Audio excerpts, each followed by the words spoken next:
So, these are some of the books I want to read in March, and I'm going to talk about them.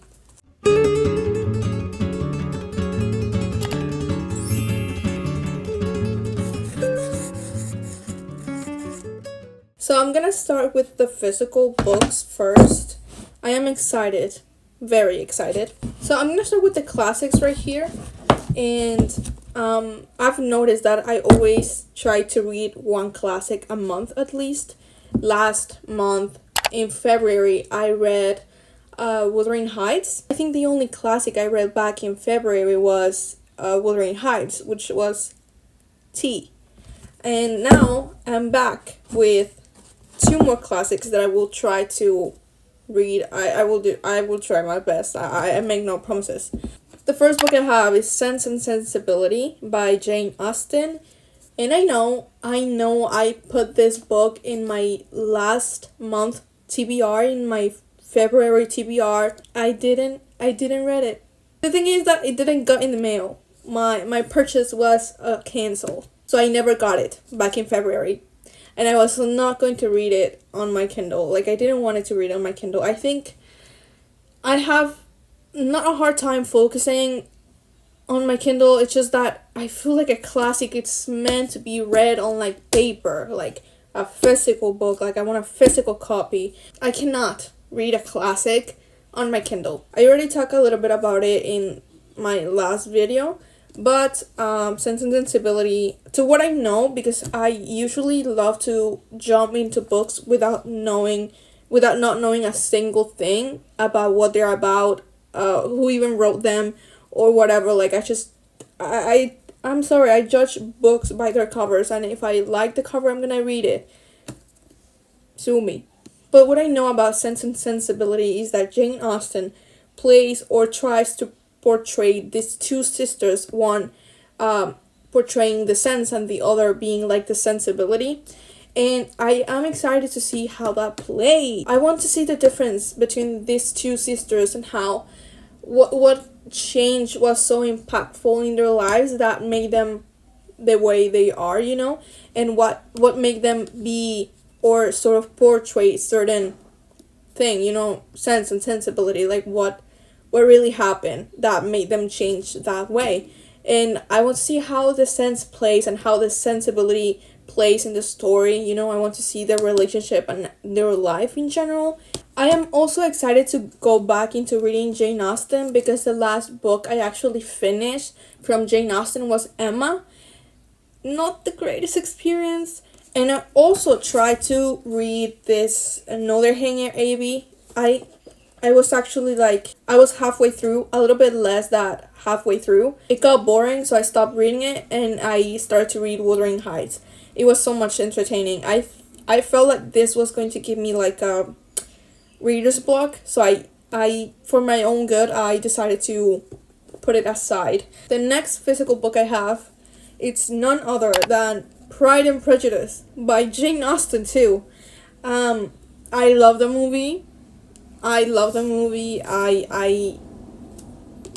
love the vibes. I don't know. Love a good romance classic, like a classic romance, whatever you call it. I'm excited. I want to read this book, and maybe the book is different from the movie, and probably that's the thing. It's probably different, and that's the whole point of reading the book. I want to actually see. I want to actually read the characters all the way through. I want to get to understand Elizabeth, and I want to get to understand Darcy, and I want to see their story. And this isn't so big.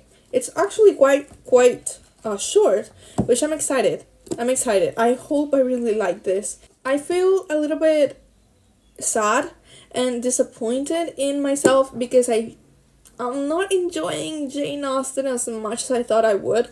And believe me, I want to like Jane Austen. Like, I have 4 books of Jane Austen, and I want to like it. Like, I want to like her. I want to like her writing, but sometimes it's just boring. Or maybe I'm just talking from my experience with Emma. Maybe. A lot of people like that book. Like, a lot of people love Jane Austen. I want to love her too. And maybe I don't know, I just feel very hopeful for this book. I feel like it's going to be my new favorite, aside Little Women. The last physical book that I have that I want to read in March, it's Every Spiral of Fate by Tahira Mafi. This is the fourth book from the Swooping Kingdom series. Back in February, I was reading this series. Well, I was rereading the series because I got to buy like the physical copies of the books. So I was like, you know what, it's might as well just read it again.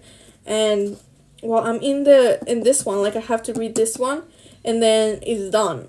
Well, the series ain't done yet. I mean, I think there's still one book left, and Tahira Mafi hasn't really published anything of when the last book is coming out yet.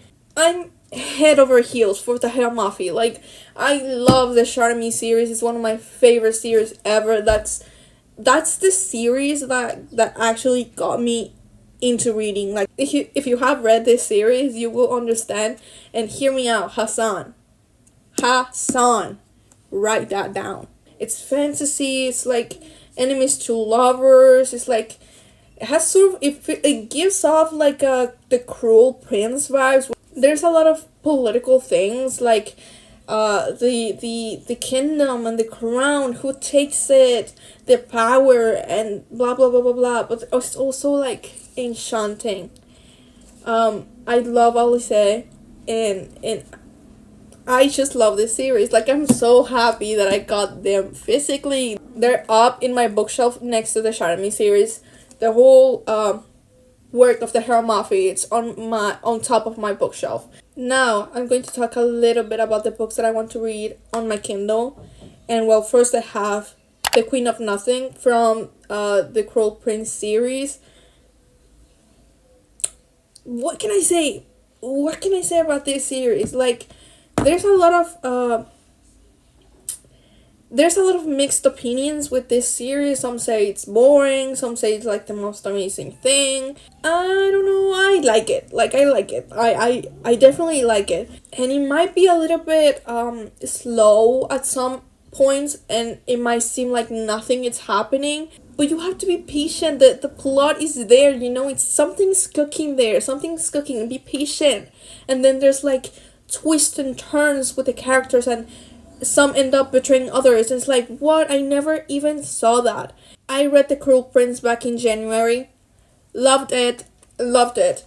I was going to bed at 1 a.m. in the morning with this book. I felt like it was witty, it was funny, it was interesting. I think the world of Elfhame, I think that's how it's called. It's very whimsical. It's very like I don't know, fun. It's fun to visualize. It's fun to imagine like the whole castle and the characters. Like, I feel that's the most fun I got from the book, from actually imagining the whole thing. And I feel like that's the point of fantasy books, you know, the whole thing of visualizing the characters and how they look and whatever things they're doing, whatever whoever is getting a dagger to their throat, you know, that's the fun of it. And I had so much fun reading The Cruel Prince. But I don't know how the third book is going to be, and if it actually like convince me, and if I actually get to like it a lot, I will read the other books after the trilogy.